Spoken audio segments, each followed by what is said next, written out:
بسم اللہ الرحمن الرحیم۔ معزز خواتین حضرات، السلام علیکم ورحمۃ اللہ وبرکاتہ۔ رب کائنات کی پاکیزہ کتاب قرآن مجید کی ان گنت لاتعداد بے شمار خوبیوں میں سے ایک یہ بھی ہے کہ اس میں عموماً اختصار کے ساتھ اللہ تعالیٰ نے بڑے بڑے مسائل کو حل فرما دیا۔ آج کی آیت مبارکہ اسی سلسلے کی ایک کڑی ہے کہ اللہ تعالیٰ نے اس میں 3 بنیادی مسائل کا حل ہمارے سامنے رکھا۔ معمول کے مطابق سب سے پہلے آیت مبارکہ کی تلاوت اللہ رب العزت ارشاد فرماتے ہیں،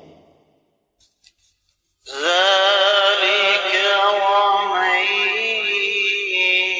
يُعَظِّمْ حُرُمَاتِ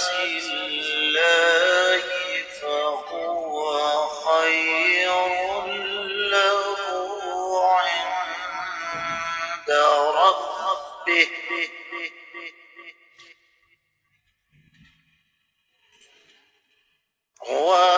وَأُحِلَّتْ لَكُمُ الْأَنْعَامُ إِلَّا مَا يُتْلَىٰ عَلَيْكُمْ فَاجْتَنِبُوا الرِّجْسَ مِنَ الْأَوْثَانِ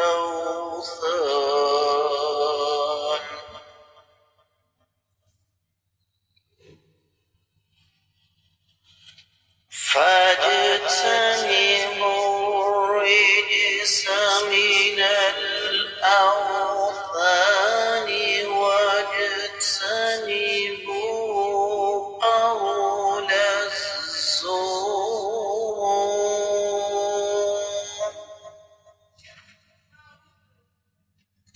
ذلك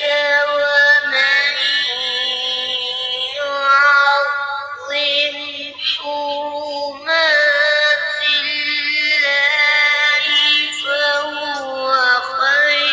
الله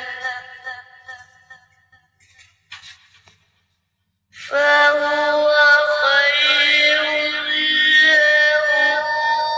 عند ربه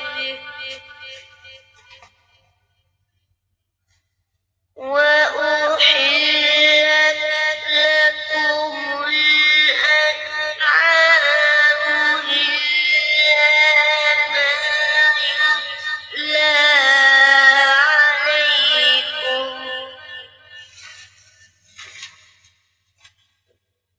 إلا ما يتلى عليكم فاجتنبوا الرجس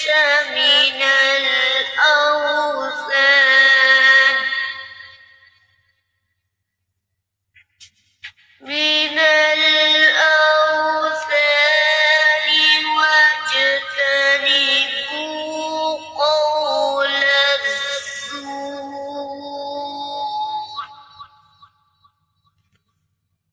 معزز خواتین و حضرات، رب کائنات کی پاکیزہ کتاب قرآن مجید 17واں پارہ سورہ مبارکہ کا نام الحج، آیت ہے 30ویں۔ یہ آیت مبارکہ ہم نے سابقہ سبق میں شروع کی، لیکن وقت کی قلت کے باعث تفسیر ابن کثیر تک محدود رہے۔ آج ہم اس کا جائزہ لیں گے دیگر کتب تفسیر کی روشنی میں، لیکن معمول کے مطابق سب سے پہلے اس کا بامحاورہ ترجمہ۔ اللہ رب العزت ارشاد فرماتے ہیں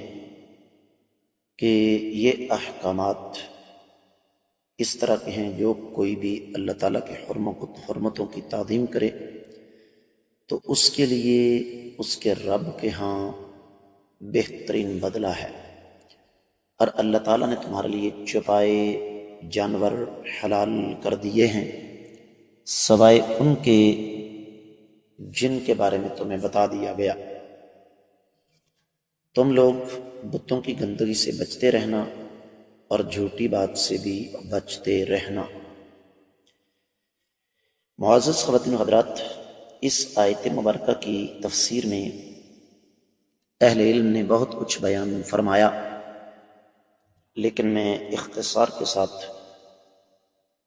اس حوالے سے کچھ امور آپ کے سامنے رکھتا ہوں۔ سب سے پہلی چیز تو یہ کہ امام ابن جریر، امام قرطبی، امام ابن القیم مدارج السالکین میں، اور پھر ابن عاشور التحریر والتنویر میں، اور پھر امام مکی، ابن الجوزی وغیرہ، اور اسی طریقے سے امام مقاتل بن سلیمان، اور پھر تفسیر کی معروف کتابوں البغوی، الخازن، العلیمی، فتح القدیر وغیرہ میں، امام زجاج نے معانی القرآن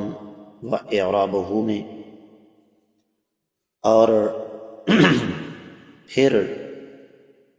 اسی طریقے سے تفسیر ابن عطیہ میں جو کچھ بیان ہوا اس کا خلاصہ یہ ہے کہ اللہ تعالیٰ نے پہلی بات یہاں یہ بیان فرمائی ہے کہ اللہ رب العزت نے ان لوگوں کا مرتبہ اور مقام بیان کیا ہے، ان لوگوں کی تعریف کی ہے جو اللہ تعالیٰ کی حرمتوں کا احترام کرتے ہیں۔ دو باتیں ذہن میں رکھیں۔ پہلی بات کہ اس کا تعلق حج کے احکامات کے ساتھ ہے، اور دوسری چیز ایک عمومی بات رب کائنات نے کی، جیسے آقا علیہ الصلوۃ والسلام نے فرمایا کہ اے لوگو، اللہ رب العزت نے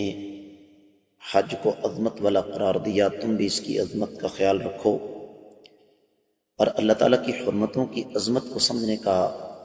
مفہوم یہ ہے کہ انسان رب کائنات کی منع کردہ چیزوں سے باز آ جائے، اللہ تعالیٰ کی حدود کی تعظیم کرے، اور یہ اس کے لیے دنیا اور آخرت میں بہتر ہے۔ دوسری بات جو رب کائنات نے بیان فرمائی ہے یہاں پر وہ ہے وَأُحِلَّتْ لَكُمُ الْأَنْعَامُ إِلَّا مَا يُتْلَىٰ عَلَيْكُمْ۔ اس حوالے سے اہل علم کی ایک بہت بڑی جماعت،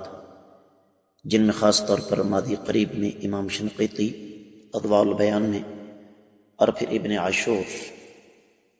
التحریر والتنویر میں لکھتے ہیں، اسی طریقے سے امام ابن جریر، امام قرطبی، یہ بھی دونوں صاحبان اپنی اپنی کتابوں میں جو کچھ درج فرماتے ہیں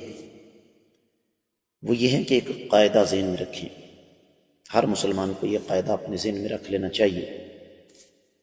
کہ معاملات کے سلسلے میں شریعت کا اصول یہ ہے کہ ہر چیز اس وقت تک حلال ہے جب تک شریعت اسے حرام نہ کر دے۔ اب یہ جو جانور ہیں، اللہ نے یہ نہیں فرمایا کہیں بھی کہ یہ بھی حلال ہے، یہ بھی حلال ہے، یہ بھی حلال ہے، بلکہ فرما دیا کہ فلاں فلاں جانور حرام ہیں، باقی سب حلال ہیں۔ سورۃ الانعام 145ویں آیت مبارکہ کی تفسیر گزر چکی ہے۔ قل لا اجد فيما اوحي الي محرما على طائم يطعمه الا ان يكون ميتة او دما مسفوحا او لحم خنزير فانه رجس او فسقا احل لغير الله به فمن اضطر غير باغ ولا عاد فان ربك غفور رحيم۔ اے نبی صلی اللہ علیہ وسلم، آپ فرما دیجئے کہ مجھے تو کوئی حرام چیز نہیں ملی جو میری طرف وحی کی گئی ہے، سوائے اس کے کہ مردار ہو، بہتا ہوا خون ہو، خنزیر کا گوشت ہو، یہ نجس ہے، یا پھر یہ ایسی نافرمانی ہے جو غیر اللہ کے نام پر دی گئی ہو۔ جو شخص باغی نہ ہو اور عادی بھی نہ ہو اور مجبور ہو جائے جان بچانے کے لیے ان چیزوں کو استعمال کر لے تو اللہ تعالیٰ بخشنے والے، رحم کھانے والے ہیں۔ یہ جو آخری بات ہے نا، فَاجْتَنِبُوا الرِّجْسَ مِنَ الْأَوْثَانِ، بتوں کی نجاست سے بچو، اس بارے میں امام ابو حیان نے اپنی تفسیر میں یہ لکھا ہے کہ رب کائنات نے جب حرام کردہ چیزوں کو حرام سمجھنے کا حکم دیا اور ساتھ یہ سمجھایا کہ جن چیزوں کی تعظیم اللہ نے فرمائی ہے، تعظیم کرنے کا حکم دیا ہے، ان کا بھی تم نے خیال رکھنا ہے، ساتھ ہی فرما دیا کہ تم نے سب سے زیادہ بچنا کس چیز سے، ہر وہ دو چیزیں ہیں۔ یہ تیسرا نقطہ ہے، ایک بت اور دوسرا جھوٹی بات، کیونکہ اللہ تعالیٰ کی توحید اور شرک کی نفی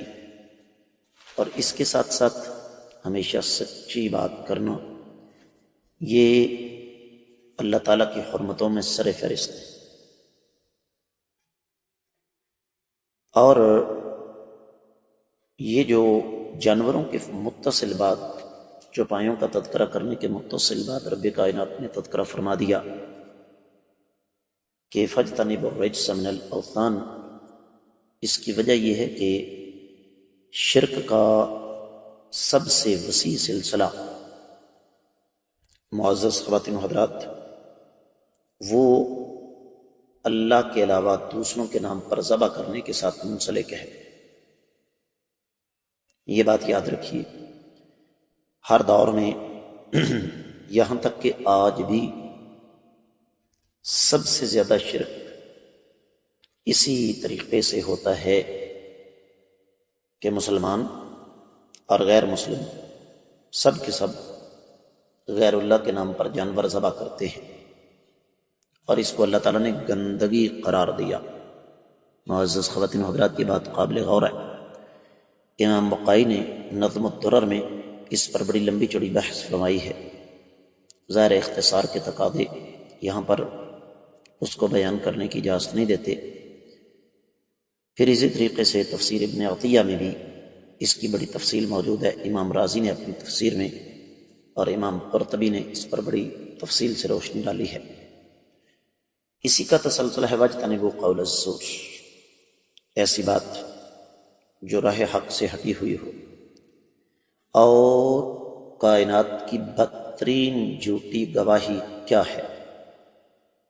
اللہ تعالیٰ کے بارے میں وہ بات کرنا جس کا انسان کو علم نہیں ہے، جیسے اللہ کے ساتھ شرک کرنا، اللہ کی حرام کردہ چیز کو استعمال کر لینا، اور اللہ کی حلال کردہ چیز کو حرام قرار دینا۔ امام ابن تیمیہ رحمہ اللہ نے فتاوی میں، امام بقائی نے نظم الدرر میں، پھر امام شنقیطی نے اضواء البیان میں، امام سعدی نے تفسیر الکریم الرحمن میں، اور پھر اسی طریقے سے امام ابن الجوزی نے اپنی تفسیر میں اس بات کو بیان فرمایا۔ فرماتے ہیں کہ اس سے چار چیزیں مراد ہیں، ایک جھوٹی گواہی، دوسرا جھوٹ بولنا، تیسرا اللہ کے ساتھ شرک کرنا، اور چوتھا انسان اپنی مرضی سے کسی چیز کو حلال یا کسی چیز کو حرام قرار دے لے۔ اور یہ ایک عمومی قاعدہ ہے کہ ہر وہ بات جو حقیقت کے منافی ہے، انسان جو ہے وہ اسے لوگوں کے سامنے پیش کرے، جس طرح کہ اللہ تعالیٰ سورۃ الاعراف کی 33ویں آیت مبارکہ میں ارشاد فرما چکے، ہم پیچھے پڑھ کے آئے ہیں، قل انما حرم ربی الفواحش ما ظہر منها وما بطن والاثم والبغی بغیر الحق وان تشرکوا باللہ ما لم ينزل به سلطانا وان تقولوا علی اللہ ما لا تعلمون۔ آپ فرما دیں گے میرے اللہ نے ظاہری اور پوشیدہ ہر قسم کی بے حیائی کو حرام قرار دیا، گناہ کو بھی اور بغیر حق کے بغاوت کو بھی، اور یہ کہ تم اللہ تعالیٰ کے ساتھ بغیر دلیل کے کسی کو شریک بناؤ اور اللہ کے بارے میں تم وہ بات کرو جس کا تمہیں علم نہیں ہے۔ اسی طریقے سے معزز خواتین و حضرات، سورۃ الانعام کی 143، 44 اور 45ویں آیت مبارکہ میں بھی اس بات کی طرف اشارہ کیا گیا ہے۔ اس پر ہم بات کریں گے آنے والے سبق میں۔ کوشش کے باوجود اس آیت مبارکہ کی تفسیر مکمل نہیں ہو سکی، آنے والے سبق میں ہم انشاءاللہ مکمل کریں گے۔ اسباق کو زیادہ سے زیادہ شیئر کریں، چینل کو سبسکرائب کریں، ساتھ لگے گھنٹی کے بٹن کو ضرور دبائیں تاکہ بلا ناغہ رات 12 بجے تازہ ترین اسباق کے نوٹیفیکیشن آپ کو ملتے رہیں۔ کامنٹ سیکشن میں اپنی قیمتی خیالات کا اظہار ضرور فرمائیے گا۔ آج کے سبق سے اجازت دیں، السلام علیکم ورحمۃ اللہ وبرکاتہ۔